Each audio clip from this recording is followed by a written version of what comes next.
વાત હવે અમદાવાદની નારોલ વિસ્તારમાં પાણી ભરાયા. પાણી ભરાતા ભારે ટ્રાફિક જામ થયો છે.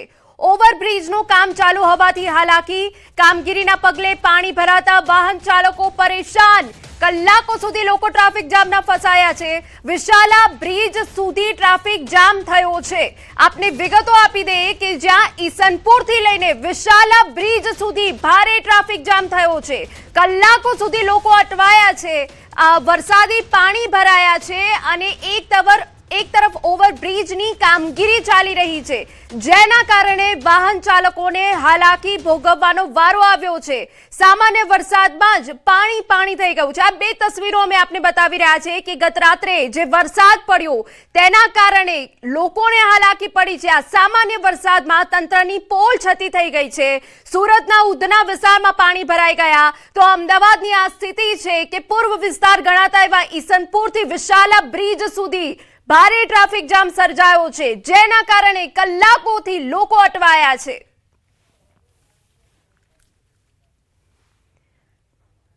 અમદાવાદમાં વરસાદે તંત્રની પોલ ખોલી નાખી છે. ભારે વરસાદથી રસ્તો બેસી ગયો. વટવા વિસ્તારમાં આવેલા જાનિયા પીરના ટેકરા પાસે રોડ બેસી ગયો.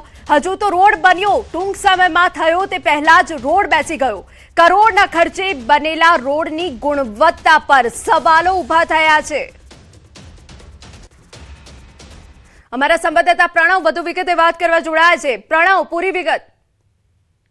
ચોક્કસ, જે વિઝ્યુઅલ બતાવી રહ્યા છે ન્યૂઝ 18 ટીમ, તે સોશિયલ મીડિયાના માધ્યમથી આ વિડીયો મળી રહ્યા છે. તેમાં અમદાવાદ શહેરના વટવા વિસ્તારમાં આવેલા જાનિયા પીરના ટેકરા એ વિસ્તાર કહેવામાં આવે છે.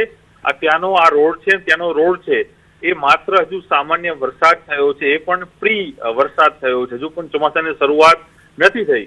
તેની પહેલાનો જે વરસાદ છે તેની અંદર જ એ રોડ છે તેનો એક ભાગ છે તે બેસી ગયો છે. તેના કારણે વાહન ચાલકોને ત્યાં રસ્તો છે તે બ્લોક કરવાની ફરજ પડી છે. લોકો છે ડાયવર્ઝનના માધ્યમથી બહાર જઈ રહ્યા છે.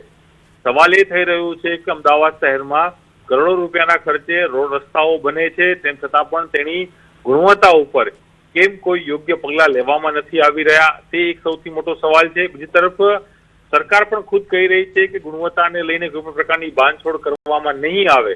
તેમ છતાં પણ આજે જે બ્રિજોની અને સાથે જે રોડની જે સ્થિતિ છે તેના કારણે બ્રિજો તૂટવાની ઘટનાઓ બને છે અને જે રોડ છે તે આ પ્રકારના ધોવાણ થવા અને બેસી જવાની ઘટનાઓ બની રહી છે. અને જે આ દ્રશ્યો જોવા મળી રહ્યા છે તે દ્રશ્યો છે અમદાવાદ શહેરના રામોલ હાથીરણ વોર્ડના વટવા વિસ્તારના, જેની અંદર જાનિયા પીરના ટેકરા જે કહેવામાં આવે છે તેની અંદર જે આખો રોડ છે તે બેસી ગયો છે. અને સોશિયલ મીડિયામાં આ વિડીયો ખૂબ વાયરલ થઈ રહ્યો છે અને મહાનગરપાલિકાની સામે અનેક સવાલો છે તે અમદાવાદીઓ છે ઉઠાવી રહ્યા છે. બિલકુલ, આભાર પ્રણવ.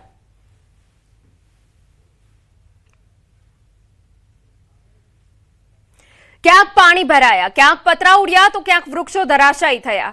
રાત્રે ખબકેલા પવન સાથેના વરસાદે ભારે તારાજી સર્જી. રાત્રે પડેલા વરસાદ બાદ નુકસાનીના નિશાન સવારે પણ દેખાયા. ખેડામાં તોફાની વરસાદે તાંડવ મચાવ્યું તો પાલનપુરમાં મિની વાવાઝોડાએ કાળો કેર વર્તાવ્યો. અરવલ્લીના મોડાસામાં પાણી ભરાતા હાલાકી ભોગવવી પડી. આ તરફ ખેડામાં પ્રી મોન્સૂન કામગીરીના લીરા ઓઢ્યા હોય તેવા દ્રશ્યો સામે આવ્યા. તો અમદાવાદના નારોલથી વિશાલા સુધી ટ્રાફિક જામ થતા ઓફિસ તરફ જતા લોકોને ભારે મુશ્કેલીનો સામનો કરવો પડ્યો. મોડી રાત્રે પવન સાથે ખાબકેલા તોફાની વરસાદે રાજ્યના કેટલાય વિસ્તારોને ધમરોડી નાખ્યા. મિની વાવાઝોડા જેવા માહોલથી ઉભા પાકને મોટા પાયે નુકસાન થયું હોય એવા દ્રશ્યો સામે આવ્યા. છોટાઉદેપુર અને ખાસ કરીને બનાસકાંઠામાં તબાહીના દ્રશ્યો સામે આવ્યા. કેટલાક સ્થળોએ પશુના પણ મોત નીપજ્યા તો કેટલાક ભાગોમાં ભારે પવન ફૂંકાતા લોકોએ બાંધેલા છાપરા પણ ઉડી ગયા. પવન એટલો જોરદાર હતો કે મસમોટા વૃક્ષો પણ ધરાશાયી થઈ ગયા. હજી તો ચોમાસાનું આગમન પણ નથી થયું, ત્યારે ચોમાસા પહેલા મેઘરાજાએ ધમાકેદાર ટ્રેલર બતાવી દીધું.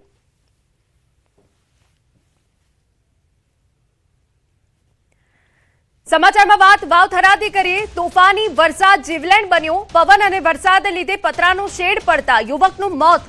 માડકા ગામે યુવકનું મોત થયું છે. પતરાના શેડની એંગલ માથાના ભાગે વાગતા મોત નીપજ્યું.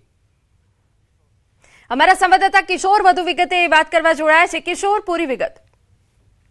ચોક્કસથી વાવ થરાદ જિલ્લાની અંદર જે રાત્રે ભારે વરસાદ જે વરસ્યો હતો તેને લઈને મોતની બે ઘટનાઓ પણ સામે આવી છે. માળકા ગામની અંદર પતરાનો શેડ જે યુવક ઉપર પડ્યો હતો અને યુવકને પતરાના શેડની જે લોખંડની એંગલ હોય છે તે માથાના ભાગે વાગતા ભગવાનભાઈ પટેલનું કરુણ મોત નીપજ્યું છે. તેમના મૃતદેહને પીએમ માટે થરાદ રેફરલ હોસ્પિટલમાં ખસેડવામાં આવ્યો છે. જ્યારે અન્ય એક જો વાત કરવામાં આવે તો ભાભર તાલુકામાં પણ વરસાદ વાવાઝોડા એક મહિલા પર પડતા તેમનું પણ મોત નીપજ્યું છે. આમ વાવ થરાદ જિલ્લાની અંદર જે ભારે પવન સાથે જે વરસાદ વરસ્યો તેમાં અત્યાર સુધી 2 મોત નીપજ્યા છે. બિલકુલ કિશોર, જોડાયેલા રહેજો. આ તરફ અહેવાલ આપી દઈએ, વાવ થરાદમાં તોફાની વરસાદથી નુકસાન. વરસાદના કારણે થરાદ એપીએમસીમાં રાખવામાં આવેલી જણસ પલળી, ખુલ્લામાં પડેલી બાજરી, રાયડો સહિતની જણસીની બોરીઓ વરસાદમાં પલળી ગઈ છે. ખેડૂતોની ઉપજને પણ નુકસાન પહોંચતા ચિંતાનો માહોલ છે. કિશોર અમારી સાથે સડક જોડાયેલા છે. કિશોર, બાજરી, રાયડો સહિતની જણસી બોરીઓ પલળી ગઈ છે, શું વિગત? ચોક્કસથી ડીસા બાદ હવે વાવ થરાદ જિલ્લાના મુખ્ય મથક થરાદ એપીએમસી માંથી પણ અનાજ પલળ્યું હોવાના સામે આવી રહ્યું છે.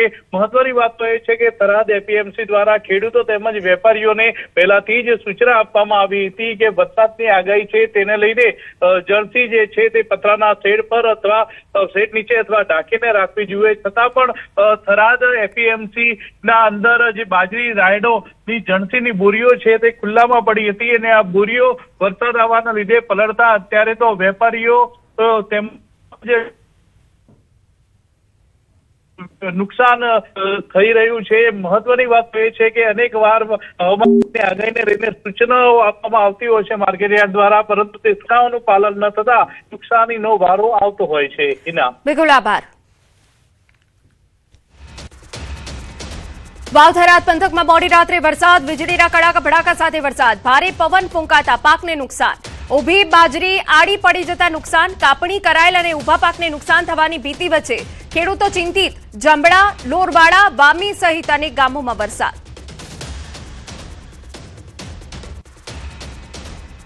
વાત હવે છોટાઉદેપુરની કરીએ તો મધરાતે વરસાદી માહોલ વચ્ચે ફૂંકાયેલા તેજ પવનના કારણે ખેડૂતોને ભારે નુકસાન વેઠવાનો વારો આવ્યો. બોડેલી તાલુકાના જબુગામ સહિત વિસ્તારોમાં કેળનો પાકને સૌથી વધુ અસર પહોંચી. તેજ ગતિએ પવન ફૂંકાતા કેળના ખેતરોમાં સીધો ફટકો પડ્યો. અનેક ખેતરોમાં કેળના છોડ જમીનદોસ્ત થઈ ગયા, જ્યારે કેટલાક ખેતરોમાં ફળ સાથેના છોડ તૂટી પડતા ખેડૂતોની વર્ષભરની મહેનત પર પાણી ફરી વળ્યું. ત્યારે સરકાર દ્વારા તાત્કાલિક સર્વે કરી નુકસાનનું મૂલ્યાંકન કરવામાં આવે અને અસરગ્રસ્ત ખેડૂતોને યોગ્ય વળતર આપવામાં આવે તેવી માંગ ઉઠી છે.